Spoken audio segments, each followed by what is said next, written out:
근데 사실 제가 이 노인 영화 이야기가 나오니까 한 말씀입니다만, 제가 영화제에 부산영화제 같은 경우에, 사실 부산영화제 같은 게 제가 한 일주일씩, 열흘씩 이렇게 거의 매일처럼 가서 하루에 서너 편씩 영화를 보고 하는 사람인데, 이 영화제 작품들 중에 의외로 노인들을 다루는 작품들이 많이 있습니다. 근데 꼭 영화제만이 아니라 이렇게 요새는 극장에 가기가 좀 힘들어졌습니다만, 영화관에 이 노인을 주제로 한 특히 외국 영화가 많이 나와요. 네. 그런데 노인들은 크게 그 영화를 보지 않아요. 그러니까 대부분 젊은이들이 노인 영화를 보고 있어서, 이게 제가 다른 외국 같은 경우에서는, 외국에서는 이 노인들이 노인 영화를 보는 것이 제 눈에는, 네. 그래서 우리나라의 노인들이 독서도 그렇고, 물론 다 그런 건 아니겠습니다만은, 이 영화를 본다거나 또는 예술을 향유하는 이런 기회를 많이 갖지 못한다는 점에 대해서 안타까움. 네.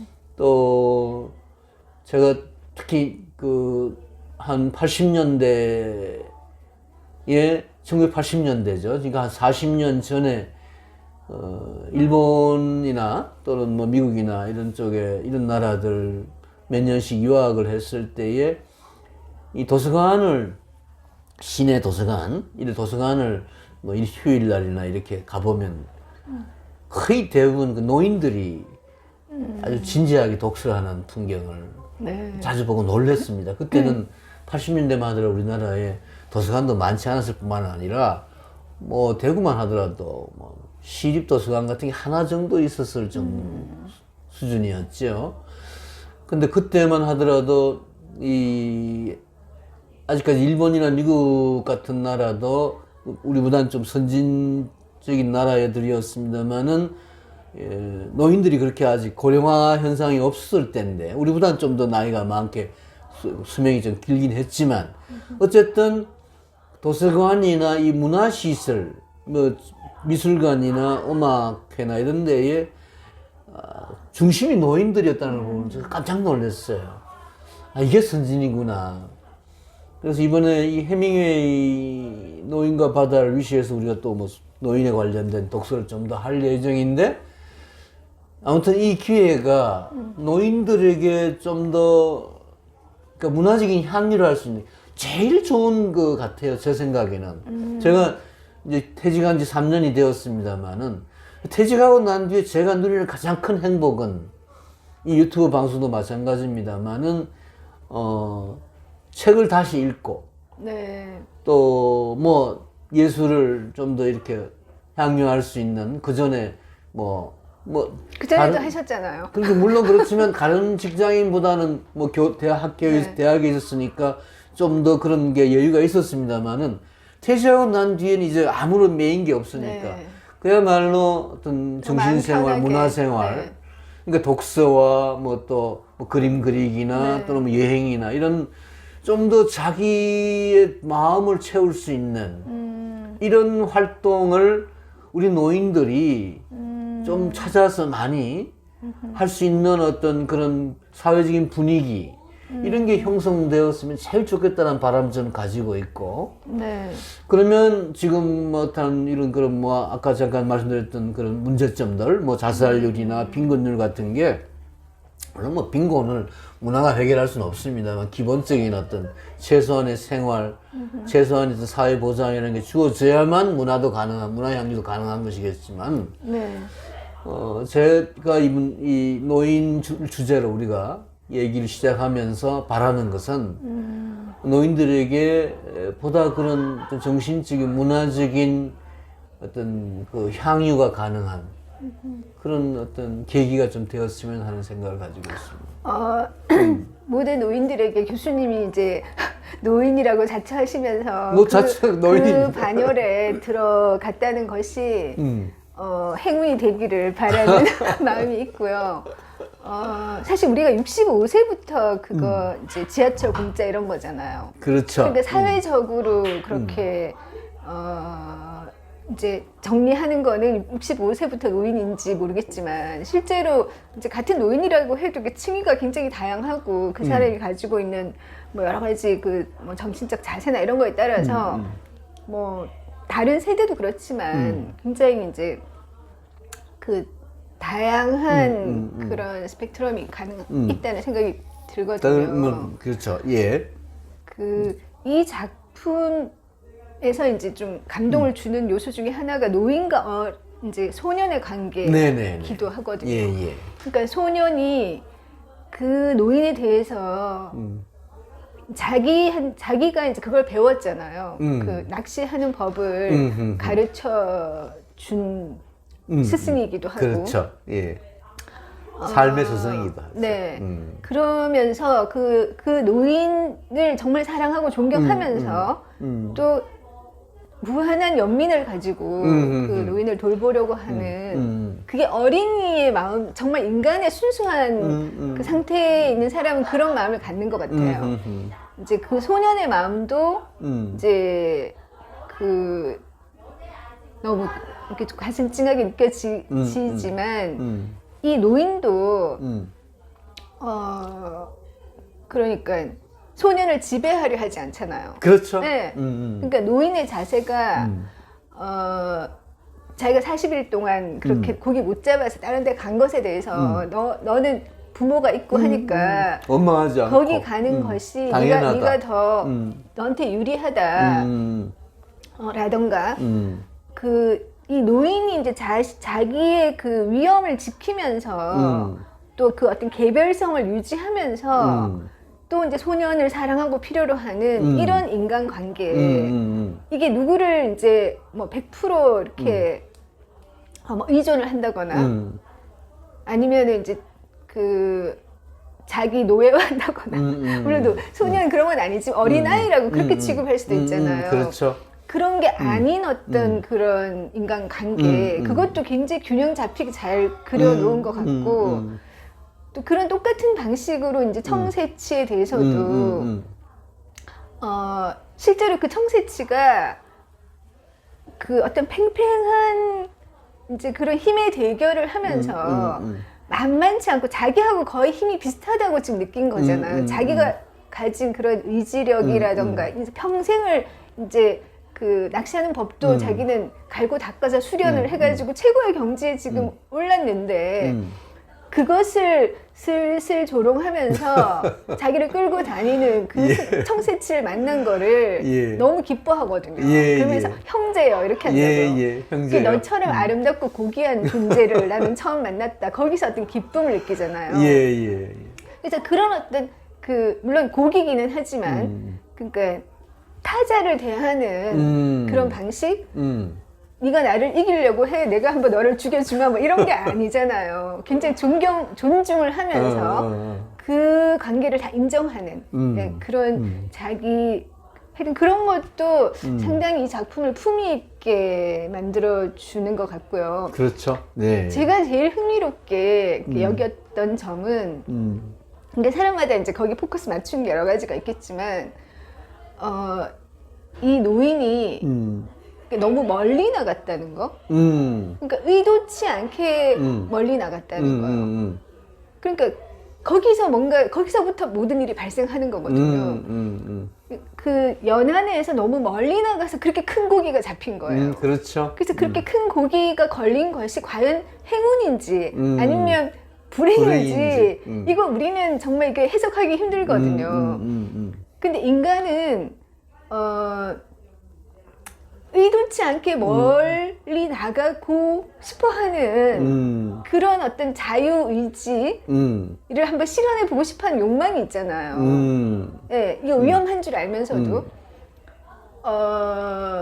그때부터 계속 불안했던 것 같아요. 멀리 나가는 순간부터. 그래서 그 불안하니까 고독하고 그 자기의 불안과 고독과 계속 싸우는 이제 행편인데 해밍이는 그게 인생이라고 본 것 같아요. 왜냐면 해밍이가 계속 선을 넘었거든요. 자기 살면서. 이 사람이 그렇게 뭐 강인한 난 남성 아니었을 것 같아요. 근데 이제 그 환경을 보면은 아버지도 그렇게 일찍 돌아가시고 어릴 때 좀 사랑도 못 받고 이 사람은 몸도 아프고 그 자기의 연약함을 이제 삶으로 전환시키기 위해서 살아가기 위해서 계속 강화한 거죠, 자기 자신을. 그러니까 뭔가 자극이 필요하고 그리고 이제 본질적으로는 글 쓰는 사람이었더라고요. 글을 잘 쓰기 위한 그런 어떤 삶의 환경을 계속 만들다 보니까 뭐 전쟁터도 가고 막 이렇게 정말 치열하게 인생을 이제 살아가는 방식을 선택했는데 그것이 다른 사람보다는 다 선을 넘는 방식이었던 것 같아요. 그래서 이 사람이 그 멀리까지 나가서 그런 투쟁을 한 그것이 그렇게 했는데 결국 승리했잖아요. 잡았잖아요. 잡았는데 이제 나머지 4분의 1 돌아오면서 그걸 또 상어한테 다 없애고. 예. 사실 우리가 그랬잖아. 뭘 이렇게 잡을 수는 없잖아. 아니, 잡히는 순간도 다 빠져나가잖아요. 그러니까 내가 행복하다고 한 순간 사실은 모든 게 또 손가락 사이로 다 빠져나가는 그게 이제 인생이라고 생각한 거죠. 그래서 거기서 저는 제일 마지막에 왜 교수님 그거는 무슨 의미라고 생각하세요? 그 여행 아바나에서 쿠바에 여행 온 네네. 관광객? 이 동네에 여행 온 관광객이 예. 이제 그게 저 고기가 무슨 고기라고 그 어부가 설명을 하니까 티브론이라고 얘기를 했는데 거기 표현이 그 관광객 여자가 티브론이 상어라고 말하는 줄 알고 잘못 받아들여가지고 상어의 이제 꼬리가 저렇게 아름다운 줄을 몰랐어요. 이렇게 말한다고 했거든요. 그게 마지막 장면이잖아요. 그러면 이제 그리고 이제 뭐 하여튼 마지막은 물론 이 할아버지가 이제 사자 꿈을 꾸는 거를 끝이 나는데 그 잘못 이해했다는 그게 무슨 뜻이에요? 그게 저 계속 궁금하더라고요. 그러니까 사실 상어한테 이제 당했잖아요. 노인이. 네. 청새치를 잡았는데 청새치를 메고 돌아오는데 상어 떼가 와가지고 그걸 다 이제 그 살찜을 다 찢어 먹잖아요. 근데 사실 청새치를 보면 좀 상어처럼 이렇게 그 상어하고 다르긴 하지만 청새치를 상어인 줄 안 거죠. 그렇죠. 상어로 생각한 거죠. 그래서 그 관광객의 이야기가 뭐 특별한 의미가 있는지 없는지 잘 모르겠는데 아무튼 그래서 뭐 혼동하는 거죠. 그러니까 청새치를 잘 모르는 어떤 그렇죠. 보통 이제 사람들은 뭐 바다 큰 고기라면 상어, 고래 뭐 이런 생각하니까. 그건 사실적인 표현이구나. 잘 몰라서. 글쎄 그런 것 같기도 하고 뭐 특별한 의미가 있다고는 생각. 그러니까 아까 잠깐 말씀하셨지만 이 소설의 뭐 의미 부여라는 것은 여러 가지 가능한 거겠지만 뭐 소설 그 자체로 보는 것이 제일 좋다는 생각이 들기도 하고 그래서 그 해밍웨이가 뭐 그런 어떤 관광객의 좀 뭐 천박함이라 그럴까? 그러니까 거기를 모르는 바다를 모르는 이런 관광객에 대한 어떤 그 묘사였다고 생각이 되고. 그러니까 이제 노인의 그 사투는 모르고 그냥 그 결과는 너무 아름다운 꼬리를 보고 그렇죠. 그냥 좋아하는 거. 그렇죠. 뭐 그렇게 볼 수도 있겠죠. 아무튼 선생님 말씀 아주 저도 공감을 하는데 노인이 의도적으로 더 멀리 나간 건 아닌 것 같아요. 가다 보니까. 그러니까 인생이 뭐 의도적으로 선을 넘는 그런 경우도 물론 있을 수 있겠지만 사실 가다 보니까 그리고 너무 오랫동안 못 잡아서 이제 잡아야만 하는 그렇죠. 그런 것도 그런 있죠. 있잖아요. 그런 어떤 희망, 원망, 또 열망 그때 이런 좀 더 나가게 되잖아요. 그렇죠. 어쩔 수 없다. 어떻게든 잡아야만 한다는 어떤 그런 그게 조바심이라기보다 생존해야 되니까. 나는 지금 이런 위기 상황으로 나아갈 수밖에 없게 된 거죠.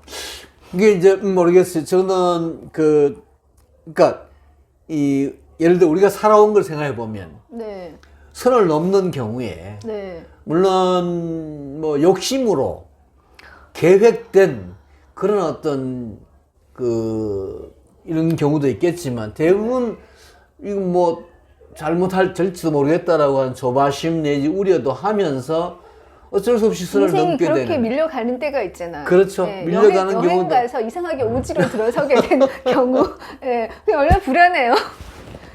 이 노인의 경우는 제가 보건 데는 어쩔 수 없이 그냥 파도에 밀려간 것 같아요.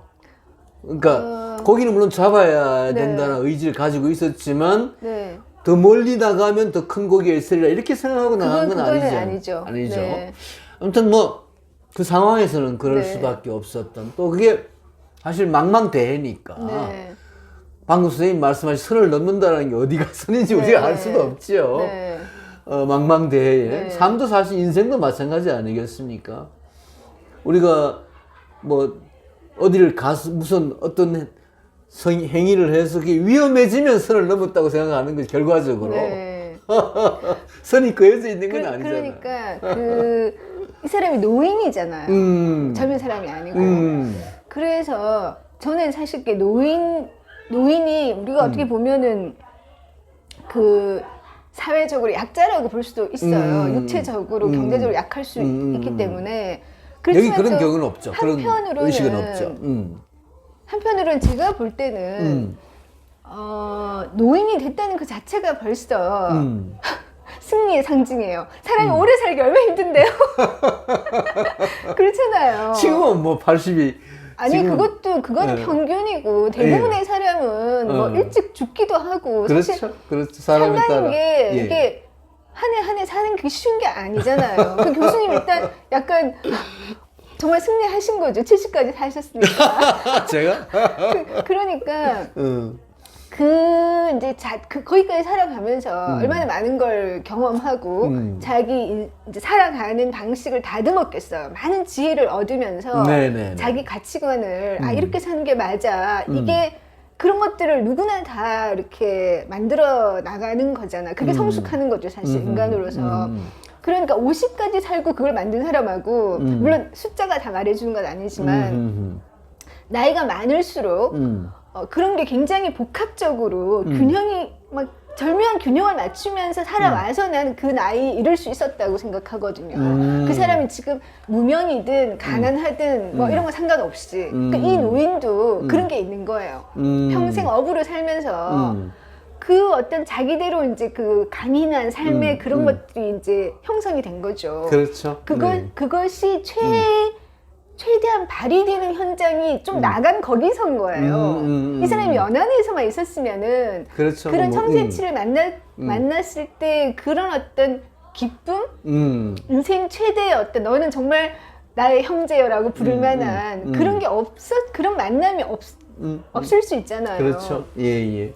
그러니까 이제 그런 좀 더 이제 극대화된 이걸 쾌락이라고 해야 될지 잘 모르겠지만 그런 것들을 추구하는 그런 성향이 난 인간에게 있다고 봐요. 뭔가 위대해지는 것을 추구하는 네, 그것이 굉장히 위험하다는 거 알지만 네, 위험을 무릅쓰는 그러니까 그렇게 위험을 무릅쓰고 대결하는 자기의 인생과 자기 운명과 대결하는 그런 어떤 인간의 형상을 그린 건데 그건 어쩌면 정말 뭐 니체가 말하는 그런 초인의 형상하고도 연결되는 점이 있을 수 있을 것 같고요.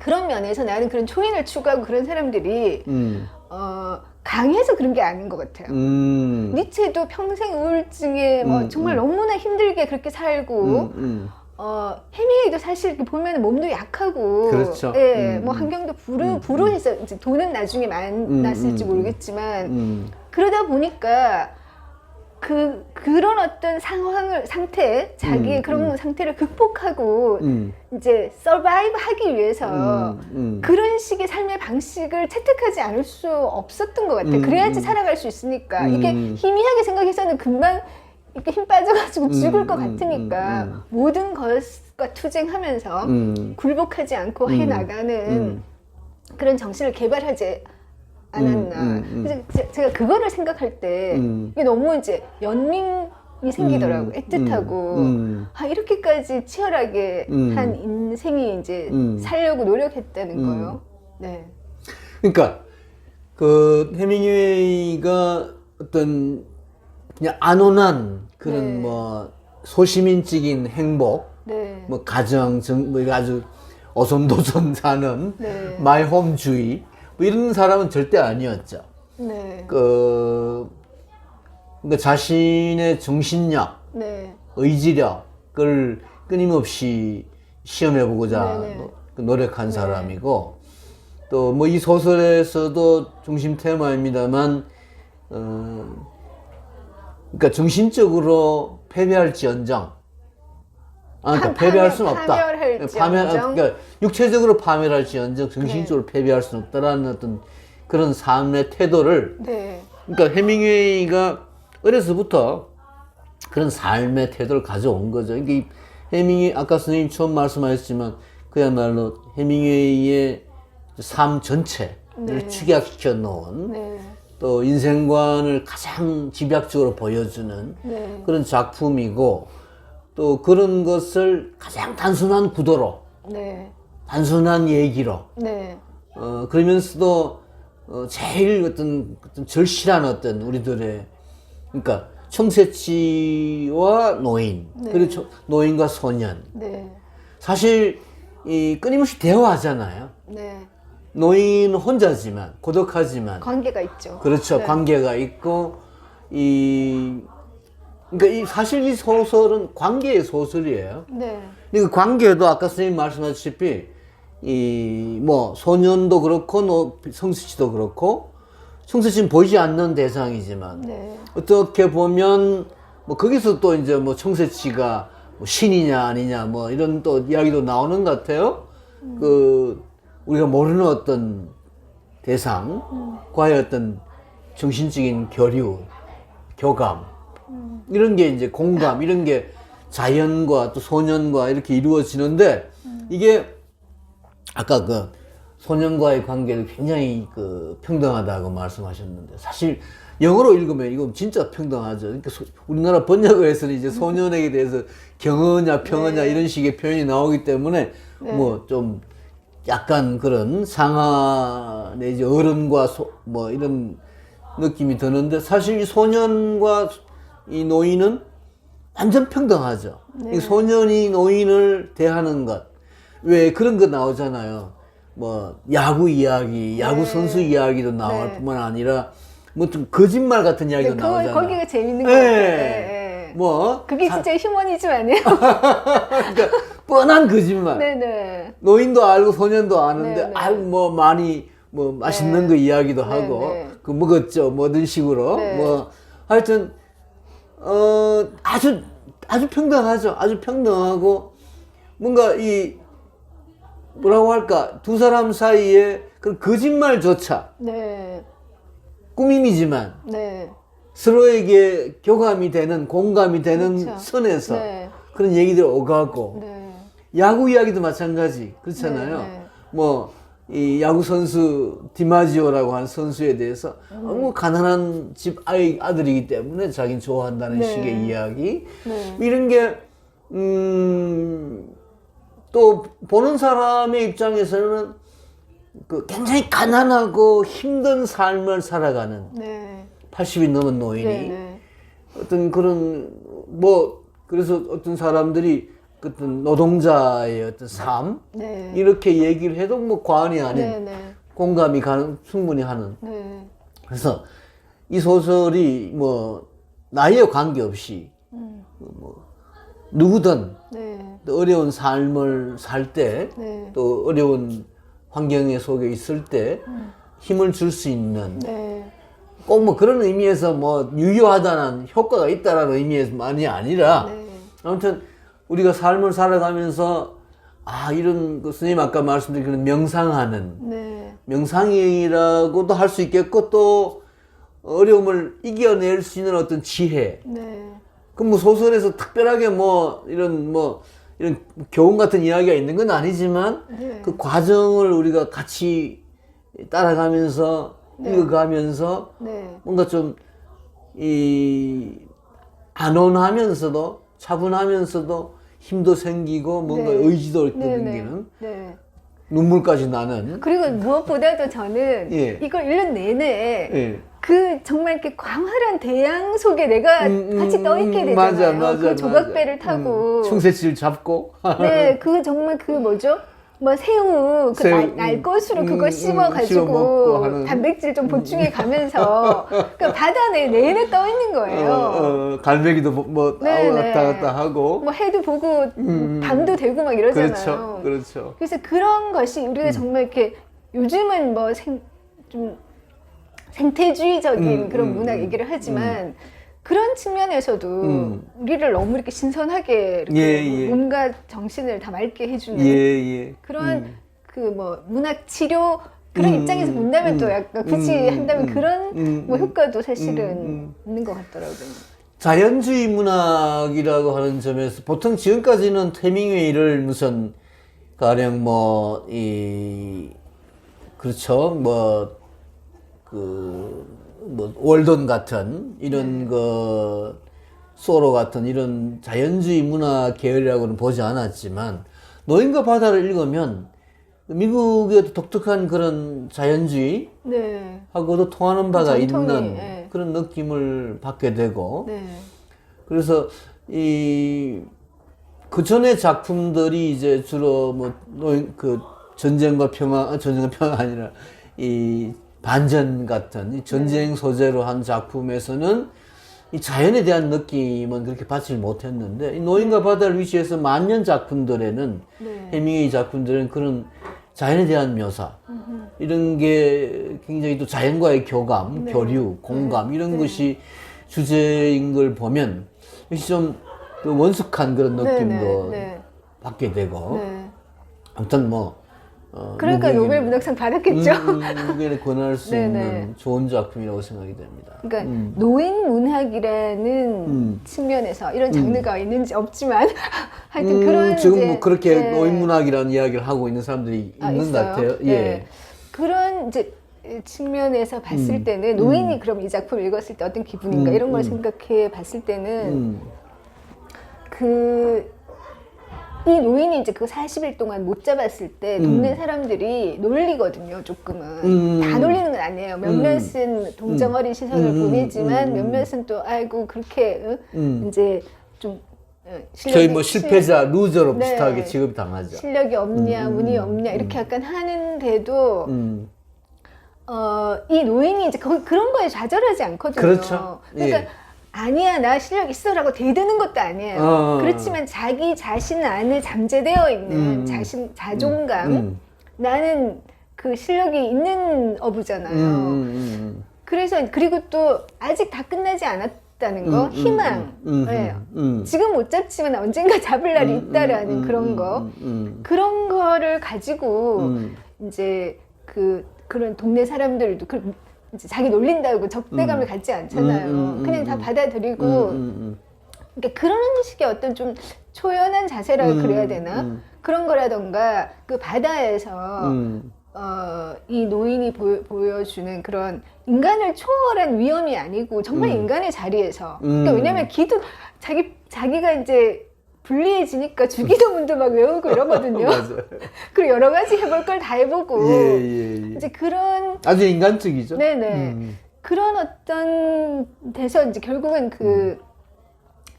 그런 정신 그런 것은 성숙해서 사실은 가능하다고 한편으로 보거든요. 젊은 사람들은 너무 많은 희망을 가질 수도 있고 너무 많은 욕심 이런 것 때문에 그런 조화 균형을 가지고 세상을 대하기가 쉽지 않잖아요. 그리고 노인이 되면 너무 또 좌절하고 패배 의식 속에서 또 막 자기를 이렇게 비하하고 이러기가 쉬운데 그게 다 아닌 거예요.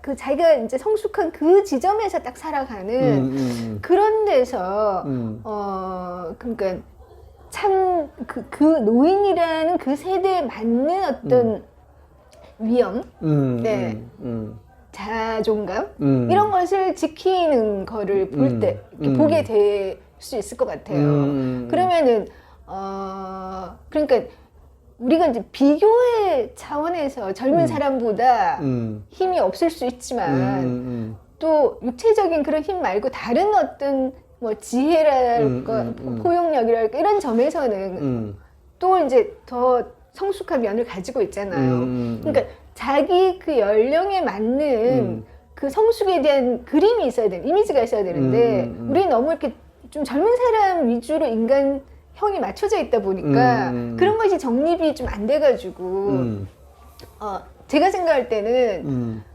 훨씬 위대한데 훨씬 아름다운데 본인을 자기를 모르는 그런 좀 노인도 많이 있을 것 같아요. 그 반면에 또 정말 그 다르게 사는 또 노인들도 있거든요. 그래서 우리 사회가 이렇게 좀 전반적으로 그 한 휴먼 으로서의 그 노인에 대한 가치관이랄까 이미지 같은 것이 새롭게 좀 정립이 돼야 될 것 같거든요. 네네. 네. 우리 주변에 너무 사실 노인이 많이 있거든요. 네. 그래서 그분들을 어떻게 바라봐야 되고 어떻게 관계를 가져야 되고 이런 것들도 젊은이들이 새롭게 정립을 해야 되고 맞습니다. 노인들도 반성할 필요가 있죠. 지금 노인들이 아까 잠깐 제가 말씀드렸습니다만은 우리 노인들이 지금 70, 80 네. 이 노인 세대가 사실은 아까 뭐 제가 일본이나 미국 이야기를 했는데 네. 그런 그 나이가 들어서 네. 좀 더 여유를 가질 때 정신적인 어떤 그런 삶을 추구한다거나 생활을 추구한다거나 또는 뭐 자원봉사라든가 네. 또는 뭐 노력 뭐 그 재능 기부라든가 네. 뭔가 돈벌이가 아니고 네. 사회의 지혜로운 어떤 그 그렇죠. 장년의 입장에서 네. 대인의 입장에서 봉사하는 네. 그런 자세를 갖는 분도 물론 많이 계시는데 네. 사실은 이 우리 세대가 지금 7, 80대 세대가 그냥 어렵게 산 세대거든요. 그렇죠. 그러다 보니까 그런 것을 사실은 그런 정신적인 문화적인 걸 누리기 위해서는 그런 거를 젊었을 때부터 뭔가 좀 그런 자양분을 가졌어야 되었어요. 네. 그때부터 이제 그런 훈련이 좀 돼 있어야 되는데 물론 그런 분도 계시지만 지금 그렇지 않은 분들이 많이 계시고 또 이 노인의 어떤 경제적인 형편이 여러 가지 어려운 그런 지경이기 때문에 여러 가지 좀 젊은 세대하고 노인 세대하고 서로가 좀 이렇게 네. 못마땅해 하는 서로가 어떻게 그러니까 네. 세대 차이 네. 이른바 세대 갈등이라는 게 그렇게 생기는 맞아요. 거죠. 노인들도 굉장히 아직까지 보수적인 그런 입장을 취하는 노인들이 많고 네. 뭐 또 굉장히 뭐 나이 네가 몇 살이야 뭐 이런 식의 어떤 맞아요. 권위주의 네. 이런 거에 치우쳐 네. 있는 그런 것으로 자기 자존심을 세우려고 하는 네. 인정투쟁에서 승리하려고 하는 뭐 네. 나이라든가 뭐 이런 식의 네. 또는 뭐 자녀에게 무조건적인 효를 강조한다든가 네. 뭐 자녀에게도 물론이거니와 다른 일반인에게도 뭐 장년에 대한 뭐 노인이기 때문에 나한테 예의를 지켜야 된다는 식의 네. 어떤 네. 그런 터무니없는 요구들 네. 이런 것은 잘못된 거죠. 네. 노인이 봉사할 수 있어야 되고 노인이 오히려 뭔가 젊은이들을 위해서 뭔가 해야 된다라고 하는 그런 자세도 필요하고 네. 젊은이들 마찬가지 노인들을 적대적인 어떤 뭐 꼰대난 뭐 이런 식의 네. 이야기하는 듯이 그렇게 보지 말고 네. 젊은이들도 노인들에게 뭔가 해줄 수 있는 네. 그런 서로가 주고받을 수 있는 네. 그런 관계가 형성이 돼야 되고 네. 주고받기 위해서는 뭔가 줄만한 것들을 가져야 돼요. 네. 서로가 그렇죠. 최소한 마음의 여유라도 네. 가져야 되고 네. 그래서 좀 이게 오늘 뭐 이 노인 문제와 대해서 우리가 좀 더 심각하게 얘기할 게 여러 가지가 있지만 사실은 서로가 좀 더 그 마음의 문을 열고 네. 서로의 이야기를 듣고 네. 이해하려고 하고 네. 공감하려고 하는 그런 노력 네. 이게 뭐 모든 인간관계에서 기본이겠지만 네. 특히 노인 문제 해결을 위해서도 기본이 아닐까 생각을 합니다. 저는 세상의 절반은 여성이다. 이런 이제 말이 그 새로운 여성이라는 그 이제 성에 대한 인식을 깨달음을 줬던 것처럼 지금은 세상의 절반의 노인이 아니지만 지금도 그 노인이라는 그 계층에 대한 새로운 그 인식이 필요한 것 같아요. 그래요? 너무나 많은데 없는 것처럼 우리는 너무 의식을 안 하고 있거든요. 사실 우리의 부모님이고 또 우리의 또 스승이고 뭐 너무나 가까이 있는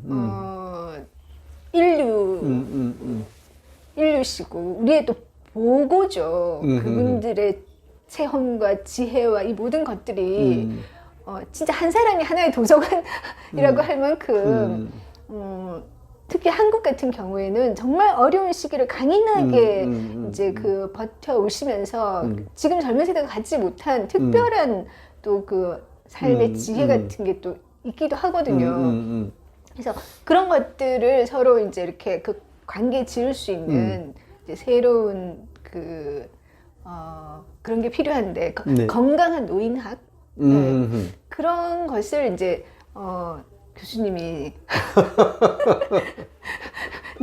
가장 젊은 노인으로서 그렇게 생각해 보시면 좋을 것 같아요. 예. 네. 뭐 노인 얘기 좀 더 하도록 하고 네, 오늘 네. 이 정도로 여기서, 이야기를 네, 마칠까요? 네. 예. 참.